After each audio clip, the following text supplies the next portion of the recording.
Entre 1794 y 1796, los mares del norte de Europa eran un verdadero campo de batalla, y para Francia solo habían sido malas noticias. Aunque el famoso cargamento de trigo de Van Stable había llegado a puerto, en el primer glorioso de junio, el almirante Howe los había vapuleado y en las operaciones posteriores solo había conseguido recibir más daños.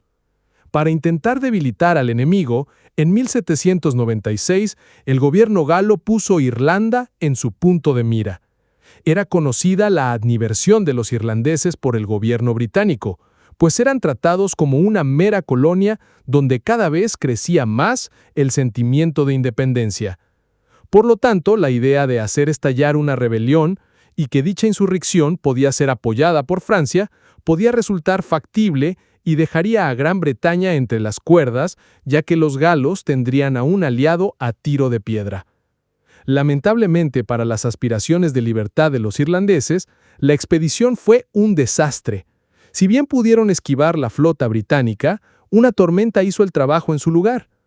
Aunque victoriosos, los británicos tampoco estaban mejor.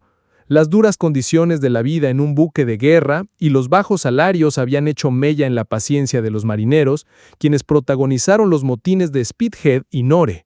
Ante este estancamiento, surgió un elemento que podría decantar la balanza a favor de los galos: Holanda. Desde hacía 2 años Francia había invadido dicha nación e instalado un gobierno favorable a sus intereses. Pero lo más importante era que habían conseguido hacerse con la flota de guerra holandesa, lo que suponía una bendición para la armada francesa, ya que si ambas escuadras se juntaban, se crearía una fuerza lo suficientemente fuerte como para infligir grandes daños a los británicos. Para evitar tal situación, los británicos reunieron un grupo de buques y los destinados en el Mar del Norte, creando una nueva flota bajo el mando del almirante Duncan. Su misión era partir hacia Texel, en Holanda, y bloquear la costa para que el enemigo no se hiciese a la mar. Empezaba, pues, una de las más curiosas campañas navales, dirigida por 2 grandes almirantes. Los comandantes. Para evitar tal situación, los británicos reunieron un grupo de buques y los destinados en el Mar del Norte, creando una nueva flota bajo el mando del almirante Duncan. Su misión era partir hacia Texel, en Holanda, y bloquear la costa para que el enemigo no se hiciese a la mar. Empezaba, pues, una de las más curiosas campañas navales dirigida por 2 grandes almirantes. Ambos almirantes eran en efecto hombres capaces y curtidos por las continuas luchas en las que se vieron envueltos a lo largo de sus respectivas carreras militares. Vicealmirante Don William de Winter.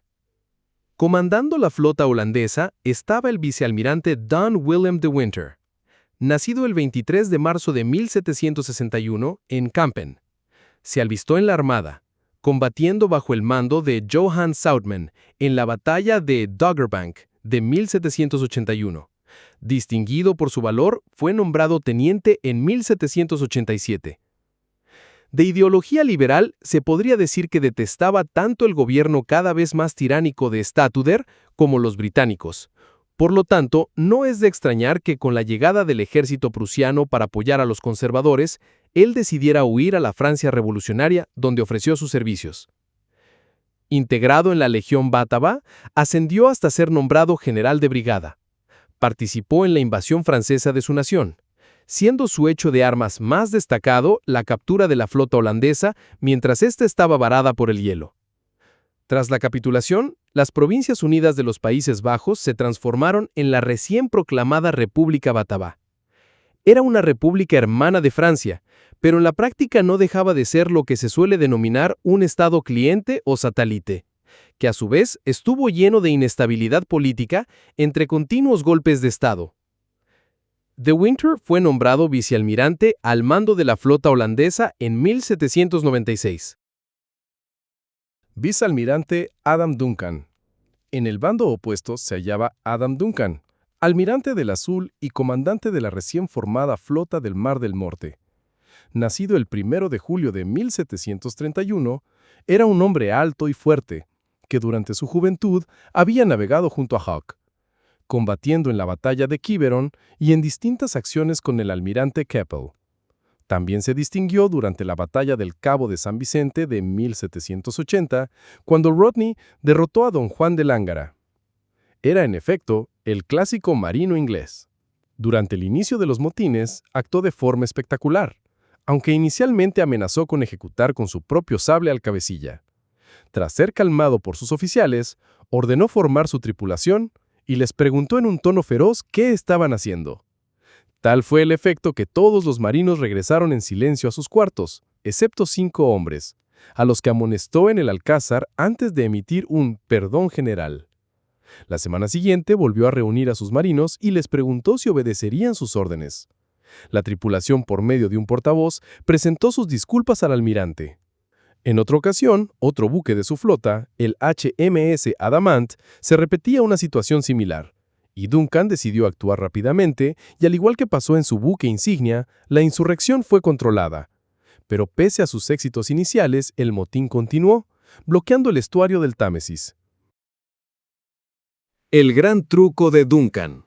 Con la rebelión todavía en desarrollo, Duncan había visto cómo de su flota únicamente conservaba su buque insignia, el HMS Venerable, navío de línea de tercera clase perteneciente a la clase Culloden y de porte de 74 piezas.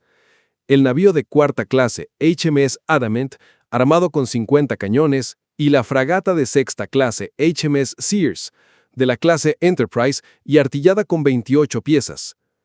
Realmente estaba estupefacto, y de propina llegó el rumor que la flota del vicealmirante holandés se haría pronto a la mar. En clara inferioridad numérica, se presentó en las costas de Texel y montó guardia durante 3 días. Aún contando con vientos favorables, Duncan sabía que podría ser barrido en cualquier momento tan pronto los vientos cambiasen para los bátavos y que su derrota supondría dejar Gran Bretaña en un grave peligro. Por este motivo, ordenó a la fragata Sears que estuviera emitiendo una gran cantidad de mensajes sin ningún tipo de sentido mediante banderas de señales. No importaba el texto. La idea era hacer creer que se estaban dando muchas órdenes a un gran número de naves. También intentó disfrazar sus buques para dar la impresión que eran barcos distintos los que patrullaban. El truco resultó, ya que De Winter creyó que tras el horizonte se encontraba una fuerza enemiga mucho más numerosa. Entretanto llegaron los navíos Russell y Sans-Pareil. Este último, de origen francés, había sido capturado en el primer glorioso de junio. En el cuarto día, pese a los refuerzos, la situación era igual de peligrosa, pues ahora los vientos eran propicios para los holandeses. Duncan ordenó que sus 5 barcos se situaran en línea en el estuario de Mars Deep y que combatieran hasta que se hundieran. De este modo, también bloquearían esta zona. Pero para alegría del almirante británico, esta lucha jamás se produjo, ya que De Winter todavía creía que había una gran flota británica, y además, las tropas que debían embarcar aún no estaban listas. Posteriormente, el 10 de junio, llegaron 6 navíos más de refuerzo y también pronto llegaría una flota rusa que debía apoyar un desembarco anglo-ruso que permitiese invadir Holanda, mientras el gobierno inglés consiguió acabar con el motín. Motín de Spithead. Para la Marina Real, los primeros años de la guerra habían sido exitosos, pero el compromiso con un conflicto global estaba creando una grave presión sobre el equipo, los hombres y los recursos financieros disponibles. La Marina se había ampliado de 134 barcos al comienzo del conflicto en 1793 a 633 en 1797, y el personal había aumentado de 45,000 hombres a 120,000, un logro posible solo gracias al servicio de impresión, que secuestraba criminales, mendigos y reclutas renuentes para el servicio obligatorio en el mar. Los salarios no habían aumentado desde 1653, y por lo general se retrasaban meses, las raciones eran terribles, el permiso para bajar a tierra estaba prohibido y la disciplina era dura. Las tensiones en la flota habían ido aumentando gradualmente desde el comienzo de la guerra, y en febrero de 1797, marineros anónimos de la flota del canal Spithead envió cartas a su ex comandante, señor Howe, solicitando su apoyo para mejorar sus condiciones. La lista fue ignorada deliberadamente, siguiendo instrucciones del primer Lord del Almirantazgo, señor Spencer, y el 16 de abril, los marineros respondieron con el motín de Spithead, una situación en gran medida pacífica huelga, encabezada por una delegación de marineros de cada barco, encargada de negociar con las autoridades y hacer incumplir la disciplina. Durante un mes, la flota permaneció estancada, hasta que Lord Howe pudo negociar una serie de mejoras en las condiciones que indujeron a los huelguistas a volver al servicio regular. El motín había logrado casi todos sus objetivos: aumentar los salarios, destituir oficiales impopulares y mejorar las condiciones de los hombres que servían en la flota del canal y, en última instancia, de toda la marina. Mientras la agitación continuaba en Spithead, Duncan había mantenido el orden en la flota del Mar del Norte en Yarmouth gracias a la pura fuerza de su personalidad. Cuando los hombres de su buque insignia HMS Venerable trepó al aparejo y rugió 3 vítores en una señal preestablecida para que la revuelta comenzara el 1 de mayo, Duncan inicialmente amenazó con atravesar el cabecilla con su espada. Calmado por sus subordinados, reunió a sus oficiales y a los Marines reales a bordo de su barco y avanzó hacia los hombres en el aparejo, exigiendo saber qué estaban haciendo. Su tono fue tan feroz que los hombres guardaron silencio y regresaron vacilantes a sus aposentos, a excepción de 5 cabecillas, a quienes amonestó personalmente en su alcázar antes de emitir un indulto general y despedirlos de su deber. La semana siguiente, reunió a todos los hombres y exigió saber si seguirían sus órdenes. En respuesta, la tripulación nombró a un portavoz, quien se disculpó por sus acciones y dijo: «Humildemente imploramos el perdón de su señoría, con corazones llenos de gratitud y lágrimas en nuestros ojos por la ofensa que hemos brindado al más digno de los comandantes, que ha demostrado ser un padre para nosotros». Una semana después, cuando un brote similar de motín afectó al cuarta taza barco, HMS Adamant, bajo el mando del capitán William Hotham, Duncan volvió a actuar con decisión al subir a bordo Adamant mientras la tripulación se rebelaba y exigía saber si había algún hombre que cuestionara su autoridad. Cuando un marinero dio un paso adelante, Duncan lo agarró por la camisa y lo colgó al costado del barco con un brazo gritando: «Chicos míos, miren a este tipo, el que se atreve a privarme del mando de la flota». El motín se evaporó casi instantáneamente. No hay motín. Duncan habla con su tripulación para persuadirlos de que no se unieran al motín. A pesar de su éxito inicial, Duncan no pudo mantener el control ante una revuelta más generalizada, el 15 de mayo entre los barcos con base en el Nore, que se conoció como el Motín de Nore. Liderado por un marinero llamado Richard Parker, los amotinados de Nore se organizaron rápidamente y se convirtieron en una amenaza importante para el tráfico acuático en el estuario del Támesis. A Duncan le informaron que su flota en Yarmouth podría recibir la orden de atacar a los amotinados y, aunque se mostró reacio, respondió: «No me acobardo ante el negocio si de otra manera no se puede superar». Cuando los rumores sobre el plan llegaron a la flota de Yarmouth, la tripulación de Venerable también expresaron su disgusto con el plan, pero reafirmaron su promesa de lealtad a su almirante cualesquiera que sean las circunstancias. Luego llegó la noticia de que la flota holandesa, al mando de Winter, se estaba preparando para zarpar, y Lord Spencer ordenó a la flota de Duncan que bloqueara la costa holandesa. Duncan dio órdenes a la flota de anclar, pero los hombres desobedecieron y, barco tras barco, derrocaron a sus oficiales y se unieron a los amotinados en el Nore. Al final, Duncan se quedó solo con su Joe Venerable y Hotham Adamant para contener toda la flota holandesa. Duncan escribió más tarde: «Ser abandonado por mi propia flota frente al enemigo es una vergüenza que creo que nunca antes le había sucedido a un almirante británico, ni podría haber supuesto que fuera posible». Consciente de que la huida de la flota holandesa hacia el Mar del Norte en un momento tan vulnerable, que podría ser desastroso para Gran Bretaña, Duncan mantuvo su posición frente al Texel durante 3 días, durante los cuales el viento era ideal para una incursión holandesa, y disfrazó sus 2 barcos como barcos diferentes cada día y ordenó la fragata HMS Circe para hacer una ráfaga de señales sin sentido a una flota británica ficticia más allá del horizonte. Posteriormente se le unieron 2 barcos más, HMS Russell y Sans Pareil, y al cuarto día, con condiciones aún perfectas para los holandeses, ancló su escuadrón en el Marsdiep Canal y les dio órdenes de luchar hasta que sus barcos se hundieran, bloqueando así el canal. En un discurso a sus hombres, anunció que «Los sondeos son tales que mi bandera seguirá ondeando sobre el agua después de que el barco y su compañía hayan desaparecido. El ataque esperado nunca se produjo. El ejército holandés que debía unirse a la flota no estaba preparado y las señales engañosas de Duncan habían convencido con éxito a De Winter de que una gran flota británica esperaba más allá del horizonte. Posteriormente, los vientos cambiaron de dirección y el 10 de junio, 6 barcos más se unieron al escuadrón de Duncan desde la flota del canal y el 13 de junio un escuadrón ruso había llegado. Mientras Duncan había estado en el mar, el motín de Nord se había desmoronado amargamente bajo el bloqueo por las fuerzas gubernamentales.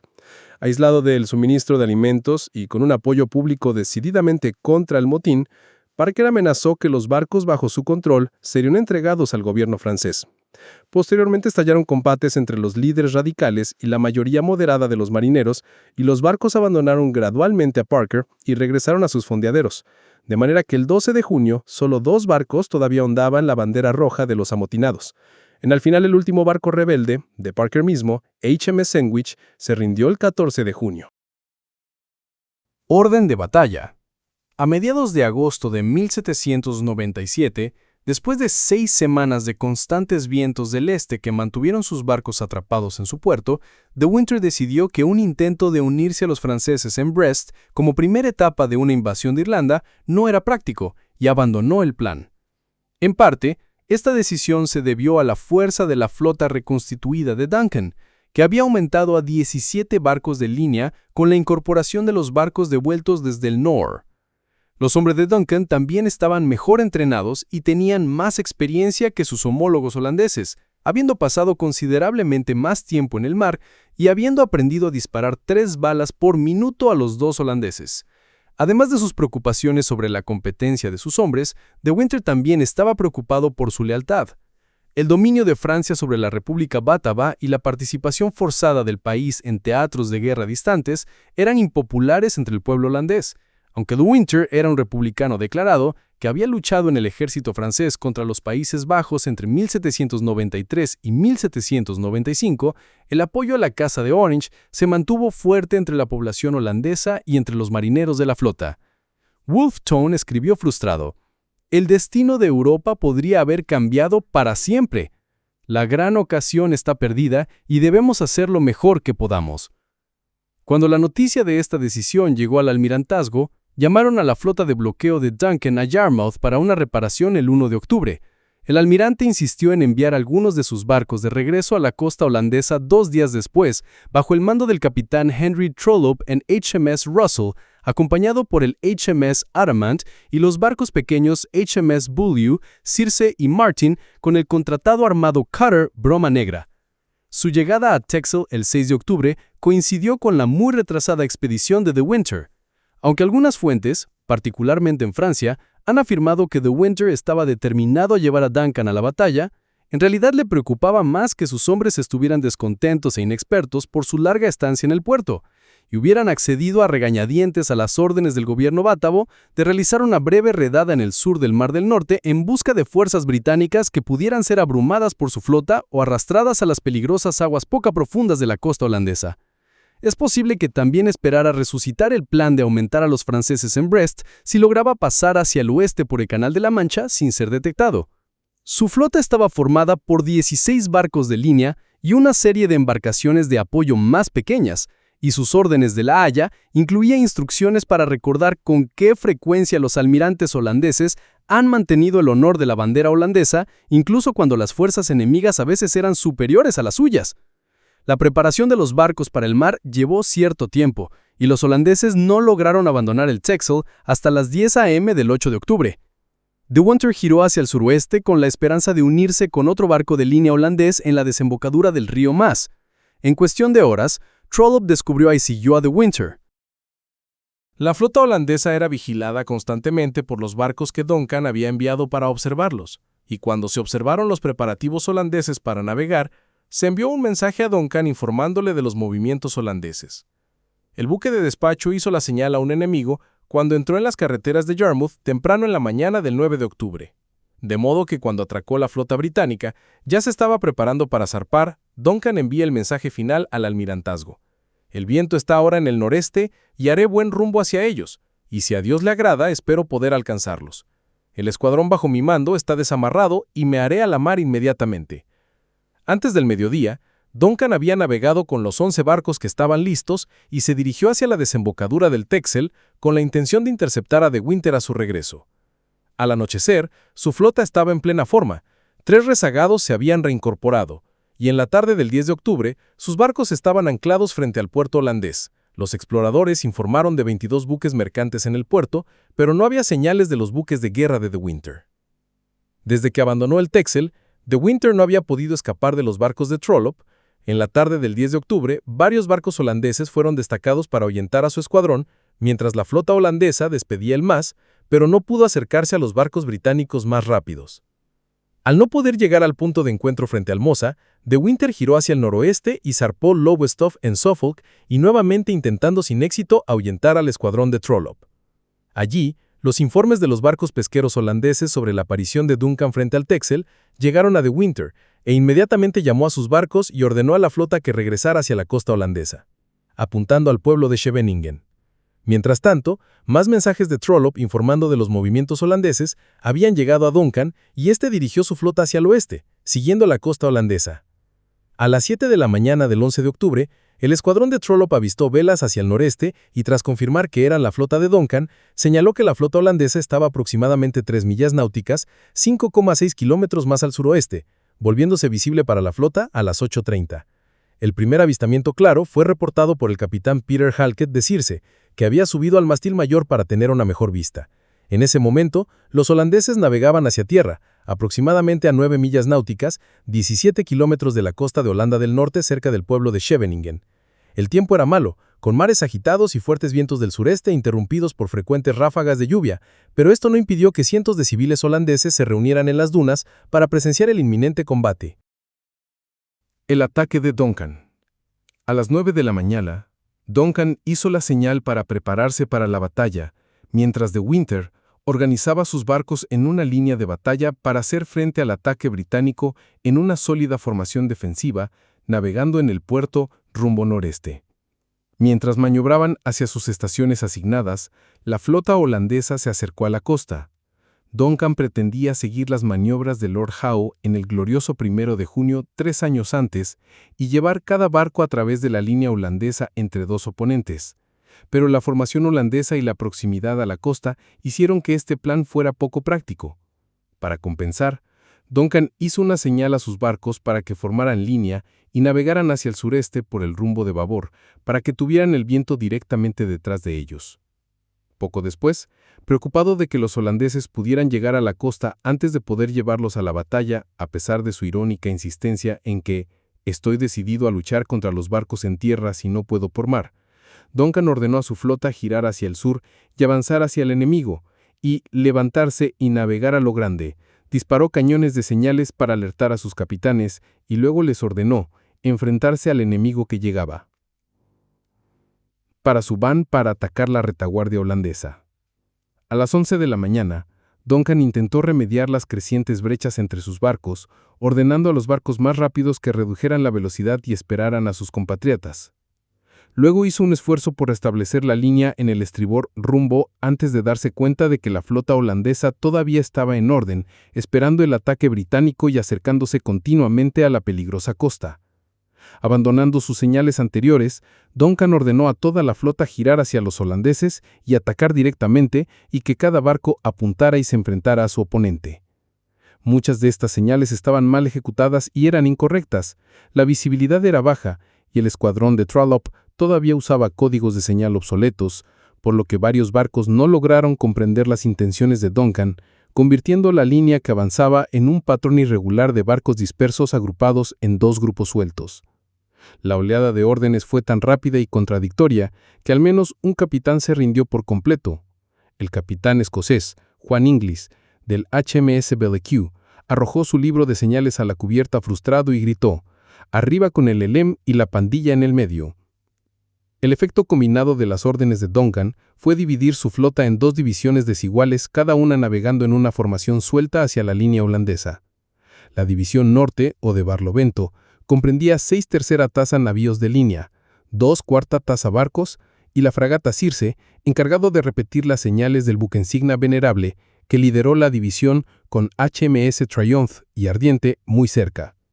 Esta fuerza apuntaba al buque insignia holandés, Vrijheid, que ocupaba el quinto lugar en la línea holandesa.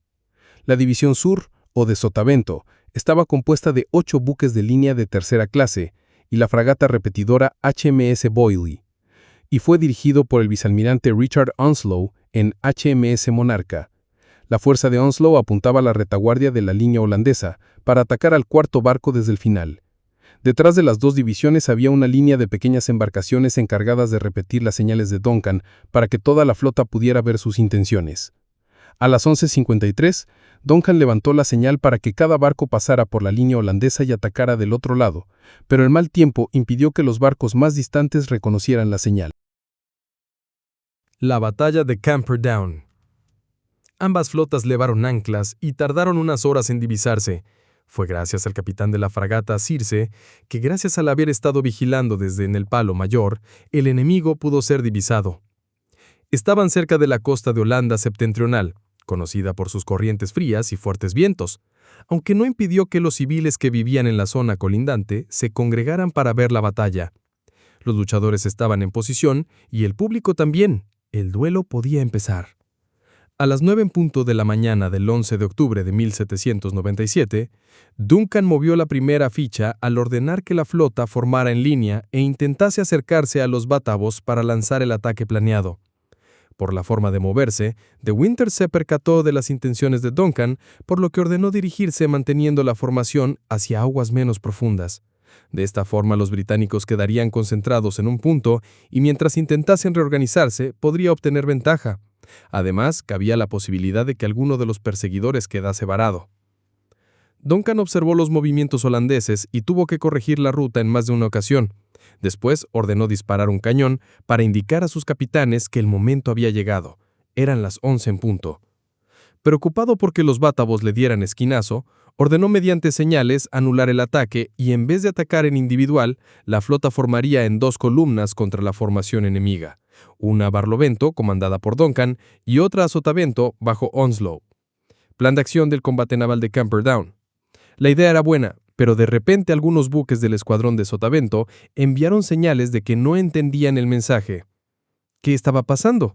La respuesta es que si bien esta táctica ya estaba en los códigos de señales, la flota de Duncan se componía de buques que estaban en otras flotas y no todos tenían el libro actualizado. Esto se debió en parte por las prisas en formar una fuerza naval, y con los motines nadie se percató. Aquí es donde queda patente lo importantes que son las comunicaciones para una escuadra, pues la operación podría haber terminado en un gran desastre.